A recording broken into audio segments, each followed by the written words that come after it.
Let's talk about the RTX5090 graphics card, the 5000 series graphics cards really, but also the 4000 series graphics cards and the ability for us to utilize DLSS4. There's really two major things that are coming out of the 5000 series graphics cards. We've got frame generation. That means nothing to us. We cannot use it in VR. We've got other tools at our disposal like SSW, synchronous space warp, that you use in virtual desktop, or we've got reprojection and some of those other tools. That's generating those additional frames for us. But ideally, we need to be getting, say, 40 frames stable, and then if we're running a refresh rate in our headset of, say, 80 Hertz, then it can function correctly to generate those additional frames. But we do still get some ghosting and some artifacting. But for the most part, the 5000 series graphics cards mean nothing to us utilizing frame generation. We can't use it in VR, so put that to the side.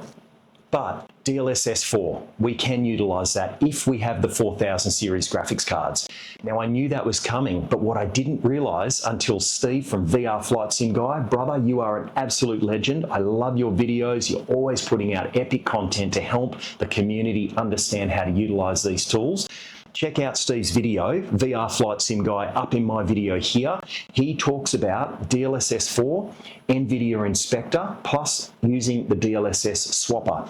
Now, I've been using all of those tools for a long time. I wasn't aware that we could utilize the latest DLSS4 right now. Steve shows how to do that in his video. He doesn't fully deep dive, but he does have deep dive videos on how to get DLSS swapper working, NVIDIA Inspector, and all of that stuff. But he's got links to all of the downloads you need on that video. So jump on there, watch that, check it out. If you get really stuck, put in the comments on my video and I'll help you out. But this video is not a deep dive. This is more my raw thoughts, my impressions of what's coming with the RTX 5000 series cards, and what does DLSS4 really mean for us in the rig? Now, what's interesting is people in Steve's videos have commented on trying to do a side-by-side comparison. Man, that's really hard because the only way we could do that is to actually film through the lens. You're not going to get very good footage of what we're screen recording, or in my case, for the Quest 3, I'm using the inbuilt head recording. You're just not going to get the right representations from it. You're just going to have to take our word for it. Now, trust me, this is free. DLSS4 costs nothing. If you've got an RTX 4000 series card, get on, download it, get it working, check it out for yourself. It is absolutely awesome. We're going to get into the rig shortly. We're running the Pimax Crystal Light, plus we're going to run the Quest 3. Please keep in mind, the footage I'm showing you is either recorded natively into the headset, so it's not a high resolution image you're seeing, or because of the Pimax Crystal in Microsoft Flight Simulator, it's really hard to capture that footage because it shows you in essence two images side by side. So I've had to do some trickery there, and I'm screen recording as well. This is really just my impressions of what I'm seeing. That's the takeaway from this. Believe me, it looks amazing. DLSS4 definitely gives you an uplift. And we're also going to run it in DCS, and I'm blown away. The gauges look good. The frame rate is good. Everything's smooth. It's running really well. DLSS4 is a game changer for those of us with RTX 4000 series graphics cards. Now, does that mean we need to upgrade still? If you've got the money and you are doing high-end virtual reality gaming, yes, I think you should upgrade to the 5090. Now, I'm going to get one.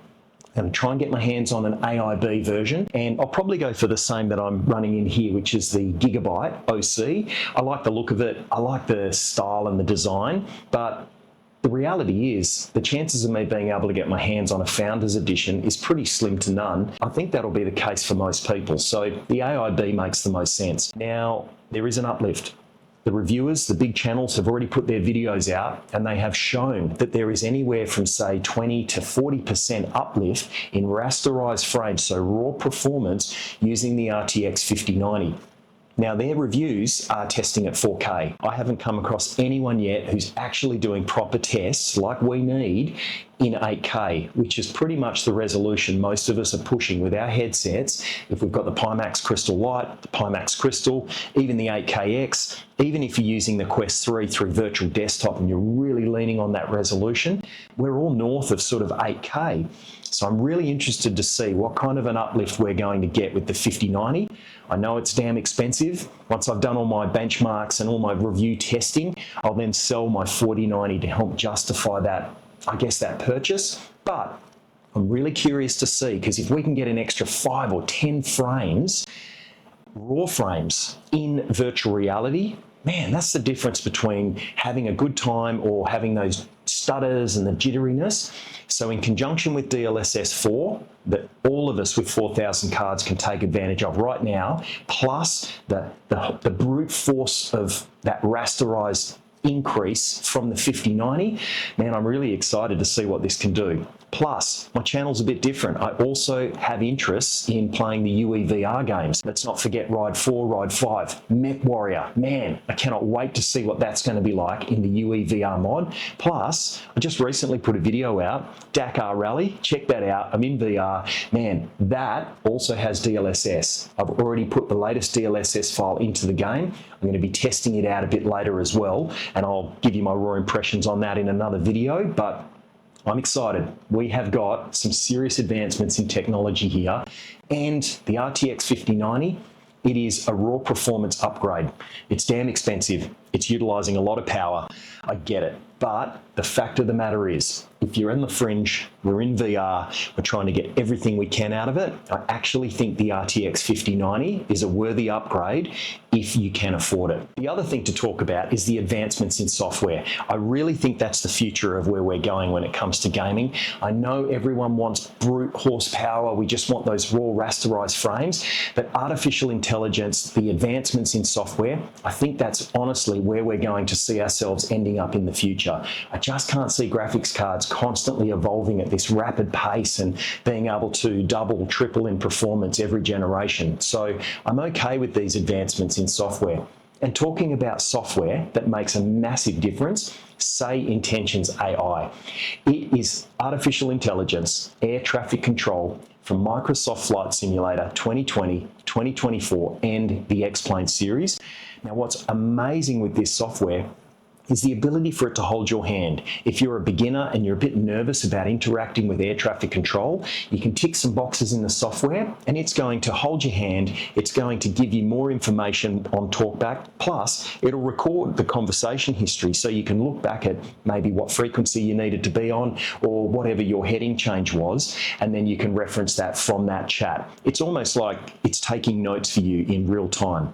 But if you're more experienced, turn those settings off. It's not going to hold your hand. You are going to get the real experience, bells and whistles, ATC experience. Just recently, Say Intentions released SkyOps. SkyOps is missions injected into Microsoft Flight Simulator, plus they've got firefighting. Really cool. Check it out. Absolutely amazing. You can do it in free flight anywhere, in any aircraft you want to choose. Obviously, you want specific aircraft for the mission type. If you're firefighting, you'll need to be in a firefighting aircraft. But I like flying the little bush planes, so often I'm getting sent off on reconnaissance missions to try and find someone who's lost. I'll put a link to a video I've done recently to a recovery mission up here. Really cool. Say Intentions AI. I never fly without it. Plus, I'll actually show you some of it in-game today. Right. That's enough talking. Let's get into Microsoft Flight Simulator to start us off. We'll be doing the Pimax Crystal Light. We'll be doing the Quest 3 headset. We'll jump into some DCS. You know the drill. Like and subscribe. Share these videos with all your crazy friends. Let's get into it. Wow. Wow, wow. This is absolutely amazing. What an uplift in clarity. It is just so clear. Everything is really sharp. All the gauges, the dials. Even looking out into the distance, the trees just look so good. I'm really, really blown away at how good this looks. Now, bear in mind, with the 4000 series cards, like mentioned in the beginning, this is not going to give you additional frames. That's not what we're getting out of DLSS4. We're simply getting a better upscaling, and in turn, we can... Citation 4, Tree Mike Whiskey, hold short of runway 20 traffic on final. Man, I love Say Intentions AI. But in turn, we're getting an uplift by being able to run DLSS so that we can be upscaling that image, and in turn, the rasterized rendered image is a lower image. and that gives us that uplift. But we're not able to utilise frame gen in VR using the 5000 series cards. But let's get her in the air, so we'll just radio tower real quick and let them know. Grand Canyon, Pilatus 3 Mike Bravo, we are ready for departure on runway 3. Okay, we'll just get half flaps there.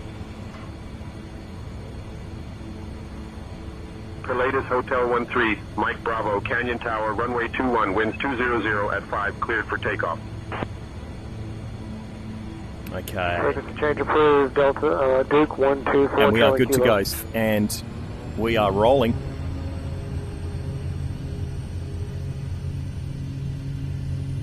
So we're going for a bit of a cheeky fly around the Grand Canyon in the Porter.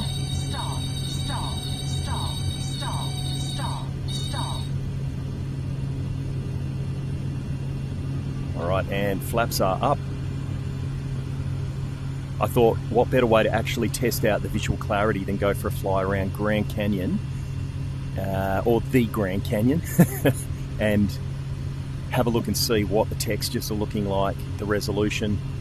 It's about 4 o'clock, 4:30 in the afternoon. A little bit of cloud cover. Other than that, it's clear skies, and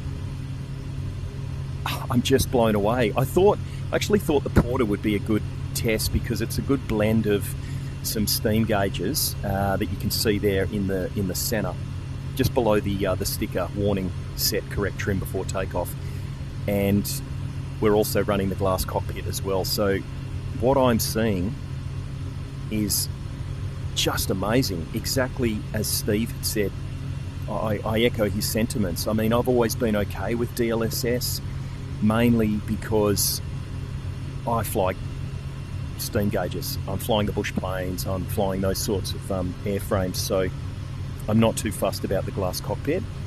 But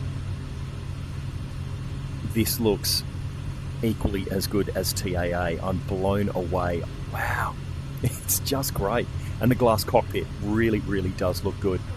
Departure will stay with tower on 119. Alright, so we're going to radio tower now and request permission to low level down through the canyon. Making left traffic, runway 30, Skylane 422 Alpha Mike. Grand Canyon, Pilatus 3 Mike Bravo.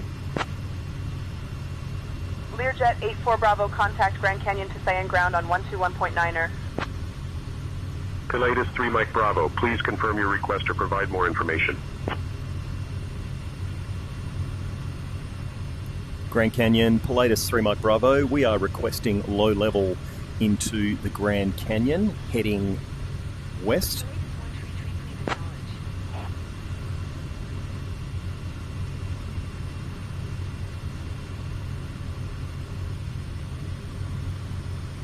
Pilatus 3 Mike Bravo, approved as requested. Maintain VFR. Stay below 9,100 feet.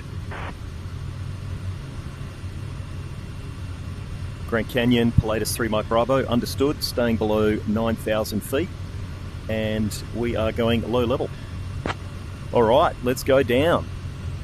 How cool is that? I just love talking with ATC. Pilatus 3 Mike Bravo, roger. Maintain VFR and stay below 9,000 feet. Enjoy your flight.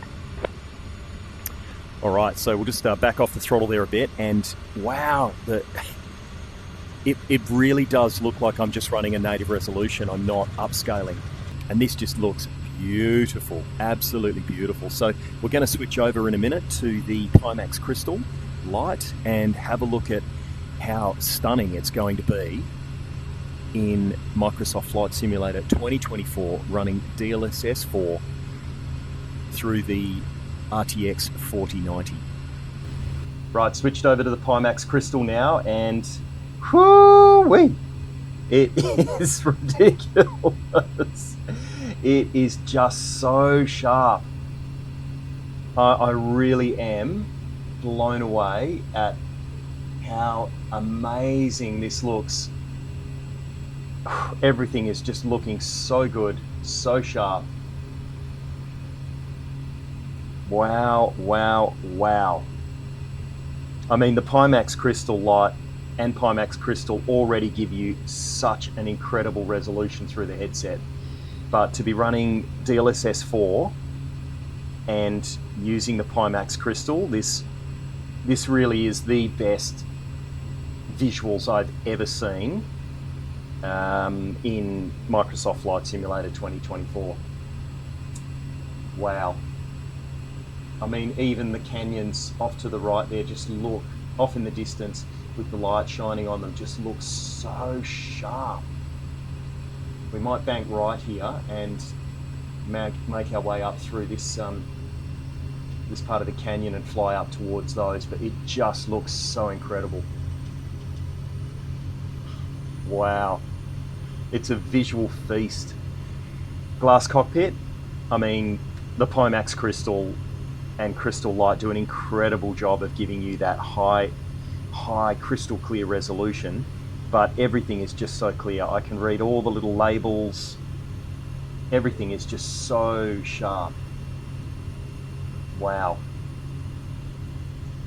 Ah, the lighting, everything just looks amazing. Wow, wow, wow.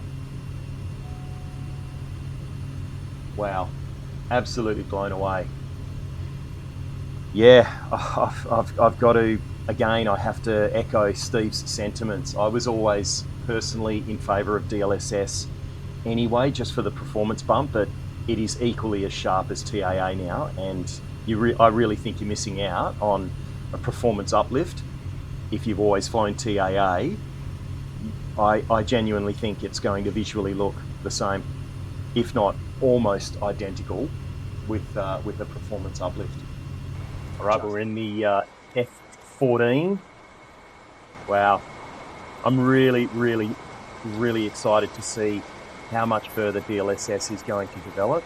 I think the ability for us to be able to upscale, sharpen the image in virtual reality for games that are really demanding, I actually think it's the future, because I don't know if we're going to be able to continue driving advancements in physical hardware. Wow, yeah, really impressed with the gauges, the clarity of everything I can see in the cockpit.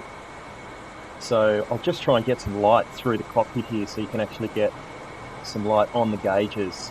Bearing in mind I am recording through the Quest 3's in-headset recording function, so it's never going to be one-to-one. As I mentioned in the intro video, it's really hard to capture side-by-side of DLSS 3 or 2 or anything and DLSS 4. You're just going to have to take our word for it. It really does look good, but at the end of the day, it's a free upgrade, so no money spent. If you've got a 4000 series card and you want to take advantage of DLSS 4, you can. Friendly, 12 o'clock, 12 miles. Now, I've used the DLSS swapper for DCS to upgrade it to the latest DLSS version, and yeah, I'm really impressed with what I'm seeing. Please bear in mind, the video you saw in-game is not the best representation of showing you the benefits of going to DLSS 4 or even the benefits of side-by-side. It's really hard to capture that stuff. If I was to do side-by-sides, I'd really need to do it through the lens so you're getting a proper representation of what you can see. So just take my word for it. It looks epic. It's a free upgrade. So if you've got a 4000 series card, you've got nothing to miss. Let me know in the comments. I'm curious to know if others have the same sentiments as me. If you can afford an RTX5090, do you think it's worth the uplift? For VR, if you're unsure, stick around. I'm going to get the 5090. I'm going to put it through some testing with the RTX4090. We're actually going to see real world in VR using UEVR modded games, using Microsoft Flight Simulator, using DCS, and we'll actually compare the difference and see what kind of an uplift we can actually get in VR. Let me know your thoughts in the comments. Thanks for watching. I'll see you in the next video.